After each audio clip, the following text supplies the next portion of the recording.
Good morning, children. Today we are going to start chapter 3rd in your English literature book, Educating Mother. Educating Mother means यहाँ पर अपनी माँ को पढ़ाना या अपनी मम्मी को पढ़ाने वाली बात कही गई है. This is a very interesting story. Okay, children, open your book and see the text. I read the text and I will explain you in Hindi also. See page number 28 in your book, chapter number 3, Educating Mother. It all started when my mother asked me to tell the children a story. I cleared my throat and began long ago. It all started. This is the story of Suresti Krishnamachari. ये एक lady है, उन्होंने अपनी story लिखी है. तो ये उन्होंने अपने आप को अपनी स्टोरी नरेट की है और उन्होंने यहाँ पर कहा है कि ये तब की बात है. It all started when my mother. जब जो यहाँ पर राइटर है, लेखिका है, उनकी मदर ने कहा कि तुम बच्चों को स्टोरी सुनाओ. आई cleared my throat and begin. और उन्होंने अपने थ्रोट को ऐसे करके लोग करते हैं ना, जैसे गाना गाते हैं या कोई चीज़ स्टार्ट करते हैं तो अपने थ्रोट को क्लियर करते हैं. तो क्या कहते हैं, तब उन्होंने स्टार्ट किया और कहा लॉन्ग अगो, यानी बहुत समय पहले की बात है. How long ago? Squeeze my 3 year old nephew आदि. तो आदि जो उनका नेफ्यू था 3 years का, उसने कहा हाउ लॉन्ग अगो, यानी कितने साल पहले की बात है. Never mind, it was a long time ago. उन्होंने कहा ऐसी कोई बात नहीं है, बहुत समय पहले की बात है. Let's get on with the story. और उनका चलो आप स्टोरी सुनो. Tried telling my history teacher that said my 12-year-old daughter Renu, उनकी 12 ईयर की जो ओल्ड डॉटर थी रेनू, उन्होंने कहा कि मेरी जो हिस्ट्री टीचर है वो हमेशा इंस्ट्रक्ट करती हैं कि जो हिस्ट्री की डेट्स हैं वो सारी सही लिखो. यानी तो उनकी मतलब उसको अपनी मम्मी को कहना था कि आप भी लॉन्ग अगो पर बताइए, आप बताइए कि आप एक एग्जैक्ट डेट बताइए कि ये स्टोरी कितने पहले की है. I decided to ignore her. तो उन्होंने अपनी बेटी को इग्नोर कर दिया. देयर वाज, और उन्होंने कहानी आगे पढ़नी शुरू करी. There was the girl called Goldilocks. एक लड़की थी जिसका नाम था Goldilocks. The name parents come up with mattered Renu. The names parents, thank you, thank God you didn't choose to call me long Mohammed or Saucer Allah. The names parents come up with muttered. Renu मन में वो बड़बड़ाई, मन में बोली कितना अजीब सा नाम है. Thank God you didn't choose to call me. कम से कम भगवान का शुक्र है कि आप लोग मुझे इस तरह से नहीं बुलाते, लॉन्ग नोज और सॉसर आइज, इस तरह के नाम मेरे नहीं रखते हैं. Goldilocks decided to go for a long walk. और उन्होंने इन सारी बातों को इग्नोर किया और वो क्या करने लगी, कहानी को आगे बढ़ाती चली गई. Next she has a wet problem. तभी उस बच्चे ने, बीच में एक बच्चे रैंकेट थे जो तो उसने उस बच्चे ने कहा क्या उसको वेट की प्रॉब्लम थी कि वो टहलने गई लॉन्ग वॉक के लिए थी. No she didn't. उन्होंने कहा नहीं, ऐसा नहीं है. She went for a long walk and straight in the forest. वो लॉन्ग वॉक के लिए गई और वो फॉरेस्ट में जो है वो लॉस्ट हो गई, गुम हो गई. Straight in to the forest, straight in the मतलब लॉस्ट हो जाना, गुम हो जाना. Soon she discovered that she was lost. उसको कुछ देर बाद पता चला कि वो जंगल में गुम हो गई. If she had a cell phone, she would have called her mother. अगर उसके पास सेल फोन, मुझे बोले अगर उसके पास सेल फोन होता तो वो अपनी मदर को कॉल कर लेती. Said my 6-year-old उनकी पीजी में 6-year की थी जया. उसने कहा कि उसके पास सेल फोन होता तो वो अपनी माँ को कॉल कर लेती. Don't be stupid. They had no cell phone in those days. तो उसमें रेनू बोली डोंट बी स्टूपिड. कैसे तुम मूर्खतापूर्ण बात कर रही हो, उस समय के सेल फोन हुआ करते थे. Oh so it was that now. अच्छा, इतने समय पहले की बात है. बच्चे आपस में बोले. एक्सप्लेन जया बोली कि ओ इतने समय पहले की बात आंटी बता रही है. If as at the pre cell phone era belonging to the antediluvian days.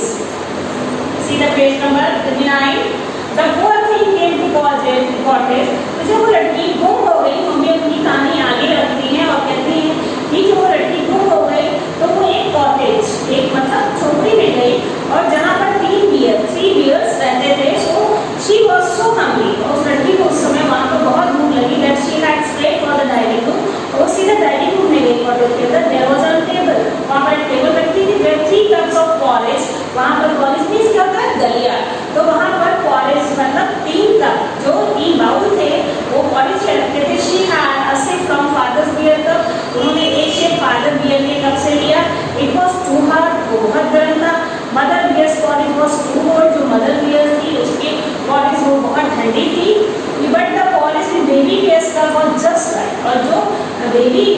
Layer का पॉलिश था वो बिल्कुल सही था, यानी ना वो ज़्यादा गर्म था और ना ज़्यादा ठंडा था। So see brand the baby bears polish, और मुझे लगती है कि जो बेबी बियर का पॉलिश है वो पूरी तरह उसको पी लेती है। Actually I think Goldilocks is murder mystery. तभी सर रेनू कहती है कि मुझे लगता है कि गोल्डीलॉक्स जो स्टोरी आप वहाँ सुना रही हैं वो मर्डर मिस्ट्री है। Her reading consist of a staple dial of thrillers and romances and her thoughts tended towards the accurate. This was too much even for me, Inder's mother. Though I was a murder mystery, how can you be so stupid? तो यहाँ पर mother जो है finally मतलब उनको इतनी गुस्सा आ जाती है इस बात से कि जब उनकी बेटी इस तरह की बात करती है तो वो कहती है कि मैं इतनी इंडल्ज मतलब मेरे अंदर की दया भावना है, फिर भी मेरी बेटी की इस बात से मुझे बड़ा अंदर से गुस्सा आया और मैंने कहा कि क्या तुम लोग सुने हो, मैं तुम लोगों को बच्चे हो, तुम लोगों को क्या मैं मर्डर की स्टोरी और मिस्ट्री सुनाऊंगी? Well how do we know it was murder mystery? तो रेनू क्या कहती है कि कैसे आप बता सकते हैं ये मर्डर मिस्ट्री नहीं है? I have only heard on your version of it, हम आपके मुंह से सुन रहे हैं। तो how do you know have edited out of the interesting bit? हो सकता है आपके इसमें जो इंटरेस्टिंग बिट्स होते थे, इंटरेस्टिंग जो पहलू है कहानी के, वो आपने छुपा दिए होंगे simply because you don't approve of murder stories. क्यों? क्योंकि आप इसको मर्डर स्टोरी नहीं बनाना चाहती हैं। I think Goldilocks wasn't as the house in the forest belonged to the person. The house in the forest belonged to the person who inherited the property if she died. तो उसने कहा, रेनू ने, ये हो सकता है कि जो हाउस था फॉरेस्ट में वो किसी फैमिली पर्सन से बिलोंग करता हो और इसके बाद वो उसके गोल्डीलॉक्स के पास बहुत सारी प्रॉपर्टी होती हो जो उनके पेरेंट्स ने उसको दे रखी हो। तो उस प्रॉपर्टी को लेने के लिए किसी ने उसको वहाँ पर पॉलिश जो है उसमें जहर मिला के रख दिया हो और ताकि वो उसको पिए और वो जो है गोल्डीलॉक्स है वो मर जाए।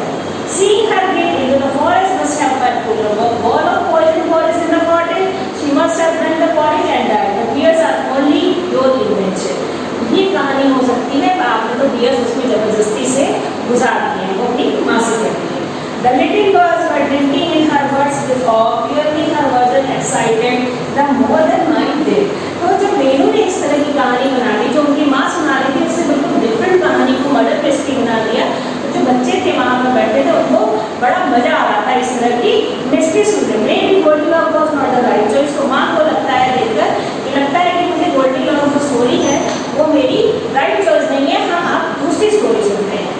आई would tell them some other story, I begin the story of red riding hood, और वो स्टार्ट करती है रेड राइडिंग हुड की story. Red riding hood took a basket full of cakes and went off to visit her grandmother. जो red riding hood लड़की होती है वो उसका नाम पड़ता है रेड राइडिंग हुड, आपने कहानी सुनी होगी। वो जो राइडिंग रेड कलर का राइडिंग हुड पहनती है, इसलिए उसका नाम ही पड़ जाता है रेड राइडिंग हुड। तो वो एक बास्केट फुल यानी एक बास्केट में केक्स लेकर अपनी दादी माँ से मिलने जाती है जो फॉरेस्ट में या जंगल में अकेले रहती है। Women should enroach on forest land, said the adamantly cautious Jaya. Jaya कहती human student encroach on forest land, जो हमेशा यहाँ पर स्टोरी में हमेशा फॉरेस्ट लैंड ही क्यों आ जाता है? Said the environment conscious carries our environment conscious थे। On the way Red riding Hood met a wolf and told it where she was going. तो उनकी माँ ने इग्नोर कर दिया और वो आगे स्टोरी पढ़ने लगी, बोली कि रेड राइडिंग हुड जब वहाँ पर एक भेड़िए से मिली, the wolf took a shortcut to her grandmother house and fighted off the old lady. तो जो वुल्फ थी उसने शॉर्टकट यानी उनकी ग्रैंडमदर की तरह शॉर्टकट लिया था और वो वहाँ पर जाकर ओल्ड लेडी को डराने की कोशिश कर रही। The wolf then dressed in grandma clothes, और वहाँ पर डराकर वहाँ पर क्या करती है उनकी ग्रैंडमा की क्लोथ्स पहन लेती है। Presently red riding hood arrived, और तभी वहाँ पर रेड राइडिंग हुड आ जाती है। She looked at the wolf and said, वो वुल्फ को देखती है कहती है, grandma why are you ears so big? Grandma तुम्हारे ईयर्स इतने बड़े क्यों? They must not. If one of us has mistaken wolf for grandma, we had have been eaten by grandma, even if the wolf has fed us. तो वो कहती हो सकता है कि यहाँ पर जो वुल्फ थी उसने ग्रैंडमा को खा लिया हो और अब वो किसको खाना चाहती हो? This day. और जो बच्चे बैठे थे उनको वहाँ पर सारी चीज़ें सब कहानियों में बड़ा अजीब सा लग रहा था। Grandma don't look like goats do they, कहते क्या ग्रैंडमा गोट्स की तरह दिखने लगी, ऐसा हो सकता है कि आज my mother was watching me carefully, तो उनकी मदर थी उसको बहुत केयरफुली देख रही थी। It could sense an air of hostility gathering against me. Of course grandmother don't look like goats for get red riding hood, I tell you the story of Cinderella. और वो कहती है कि ग्रैंडमदर तुम लोग ये सब फालतू की बातें कर रहे हो बार बार, ये सारी स्टोरी है, अब मैं इसको अपना रेड राइडिंग हुड की स्टोरी भी नहीं सुनाऊंगी, अब मैं क्या करूंगी सिंड्रेला की स्टोरी सुनाऊंगी। Oh mother not the sibling get to waited all her life. तो वहाँ पर उनकी जो बच्ची होती है रेनू, वो कहती है अरे माँ इस तरह की full story, sibling means foolish, full story मुझे नहीं सुननी है। चार्मिंग कि एक चार्मिंग प्रिंस आएगा और जिंदगी भर आप उसके लिए वेट करें। She could have escaped her stepmother by getting herself a good education job. वो अपनी मदर स्टेप मदर को छोड़ सकती थी और वो क्या कर सकती थी, अपने लिए एजुकेशन, गुड अच्छी एजुकेशन पा सकती थी। तो ये रेनू कहती है अच्छा जॉब पा जाए। How could she have gone to school, तो उसकी मदर कहती है कि वो कैसे स्कूल जाती, when she was made to do all the house work. वो तो उसकी जो स्टेप मदर थी वो सारा दिन उससे घर का काम कराती थी। I her there she could have gone to night school, तो उससे क्या फर्क पड़ता है, रेनू कहती है वो नाइट स्कूल भी जा सकती थी। Anyway mother why are all the draft person in your stories girl. तो वो कहती माँ आप ऐसा करिए कि आप स्टोरी रहने ही दीजिए, ये जो आपके ड्राफ्ट में सी पर्सन यानी बोलता है आपकी स्टोरी में ये सी पर्सन ही क्यों होते हैं, who wrote this story, keep it a gender based, मतलब ये स्टोरीज जो है ये किसने लिखी है इसका कोई मतलब नहीं है। रेनू आज इंडिपेंडेंटली, रेनू को बड़ा अजीब सा लगता है सारी स्टोरी को सुनने में, और वो अपनी माँ से बड़ी आश्चर्यपूर्ण तरह से पूछती है। It was difficult enough trying to take 3 children out of mistake by telling the story, I didn't have this one had to politely correct to.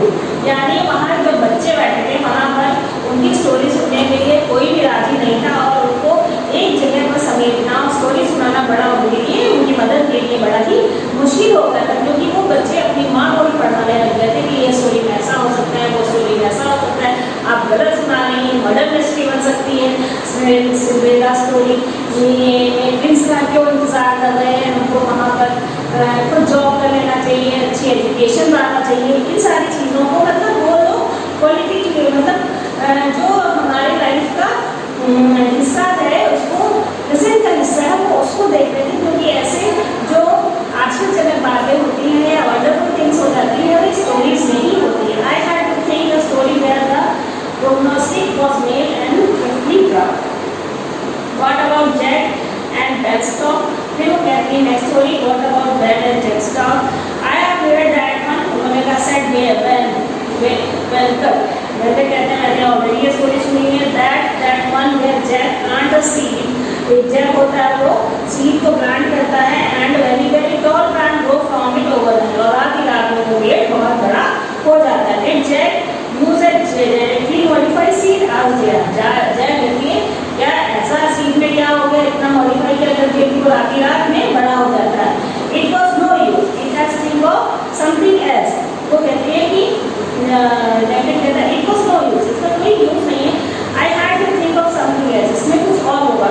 What about the old story of Patala heavy where a man wears magic slippers that take him where he wants go, और वो जो पटाला रानी की story शुरू करती है तो how were this sleeper proper asked आदि, तो एक वहाँ पर उसमें स्टोरी में जो होता है वो मैजिक स्लीपर्स पहनता है आदमी, तो वो कहती है आदि कहता है हाउ वर वो स्लीपर्स प्रॉपर, ये स्लीपर्स कैसे प्रॉपर हो गई, what kind of fuel did he use, और इस स्लीपर्स में किस तरह का फ्यूल होता है जो यूज होता है, क्योंकि वो सारी चीज़ें वो जो प्रॉपर है यानी वो मूवमेंट करने लगती है स्लीपर्स, उसमें क्या कोई तेल भरा जाता है, कोई फ्यूल भरा जाता है जो उसको आई फ्लैट, और इससे उनकी माँ बड़ी मतलब परेशान हो जाती है। यहाँ पर जो बच्चे हैं जो उनकी मदर उनको स्टोरी सुनाती है तो अपनी मदर को ही सारी स्टोरी के ये दूसरे पहलू दिखाने लगते हैं, तो मदर जो है वो 4-5 स्टोरी सुनाती है, और पर उनके बच्चे जो होते हैं उनके भतीजे और जो बच्चे होते हैं उनके खुद के बच्चे होते हैं वो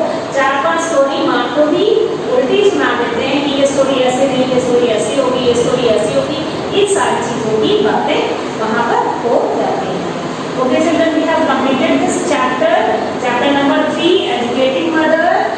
Read the text very carefully, see the video very carefully, and try to do book exercise with yourself. Bye, children. Stay safe, stay home. Good morning बच्चों, आज मैं आपको चैप्टर 4 अच्छाई बनी बुराई को पढ़ा रही हूँ। उसमें किस तरह से अच्छाई बुराई में बदल जाती है, इसके बारे में लेखक मुंशी प्रेमचंद ने बहुत ही अच्छे से आपको समझाया। देखिए बच्चों, इस कहानी में लेखक ने समझाने का प्रयास किया है कि कभी कभी हम किसी दूसरे की सहायता इसलिए कर देते हैं कि उसकी परेशानी मुझे देखी नहीं जा सकती, यानी उसकी परेशानी हमको देखी नहीं जा सकती है, और उसको कभी कभी हम सुझाव इसलिए दे देते हैं कि उसकी परेशानी दूर हो जाए। किंतु हमारा इस प्रकार का निर्णय, जो उसकी अच्छाई करने का निर्णय, कभी कभी गलत साबित हो जाता है, और एक सीधा साधा व सच्चा ईमानदार व्यक्ति भी आलसी और धूर्त हो जाता है। इसीलिए हमें सोच समझकर किसी की सहायता करनी चाहिए, और उसी के अनुसार किसी की मदद हम सोच समझकर करें। कभी कभी अच्छाई भी बुराई में बदल जाती है। जिस प्रकार से इस चैप्टर में मुंशी प्रेमचंद जी के द्वारा बताया गया है कि किसी दफ्तर में मुंशी प्रेमचंद कार्य करते थे। उस दफ्तर में 4 चपरासी थे। 4 में से एक जो चपरासी था, उसकी जो प्रतिष्ठा थी, मान सम्मान था, उसको लोग बहुत ही डांटते थे। उसकी कोई प्रतिष्ठा नहीं थी उस दफ्तर में। मगर एक दिन मुंशी प्रेमचंद को यह देखकर बहुत बुरा लगा, और उन्होंने उसकी प्रतिष्ठा बढ़ाने के लिए, उसका मान सम्मान बढ़ाने के लिए उसको मार्गदर्शन कराया कि इस तरह से कार्य करें। कुछ जो वस्तुएं तुम्हारे घर में है वो लाकर इनको दे दो। ऑफिस में जो बड़े अधिकारी लोग हैं तो ये लोग प्रसन्न हो जाएंगे और आपको मान सम्मान मिलने लगेगा। तो उस चपरासी ने इसी तरह से किया। मगर वो जो अच्छाई मुंशी प्रेमचंद ने उस चपरासी के साथ की, तो जो प्रतिष्ठा थी उसकी आत्म प्रतिष्ठा बाहरी प्रतिष्ठा से आत्म प्रतिष्ठा में बदल गई। किस तरह से?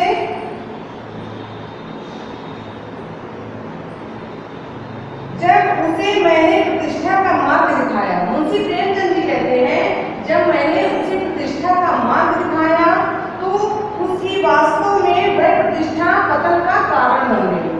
जो उसकी प्रतिष्ठा थी वह पतन का कारण बन गई, और बाहरी प्रतिष्ठा पर उसका आत्म प्रतिष्ठा का बलिदान हो गया। बाहरी प्रतिष्ठा जो थी, दिखावे की प्रतिष्ठा थी, उसमें उसके अंदर जो आत्म प्रतिष्ठा थी, जो सच्चाई थी, ईमानदारी थी, वो बदल गई। इसी तरह बच्चों, हमें जब अच्छाई हम करें किसी के साथ तो हमें बहुत सोच समझकर करनी चाहिए कि ये अच्छाई मैं करने जा रहा हूँ। अगर इसमें कोई बुराई अगर हो गई तो लोग हम ही को कहेंगे। इसीलिए बच्चों, हम बहुत अच्छे से सोच समझकर किसी के साथ में अच्छाई करनी चाहिए और उसकी मदद करनी चाहिए, क्योंकि कभी कभी अच्छाई भी बुराई में बदल जाती है। इस प्रकार से ये आपका चैप्टर जो है 4th चैप्टर अच्छाई बनी बुराई, इसके बारे में बच्चों आप लोग अच्छे से खूब पढ़ेंगे, समझेंगे।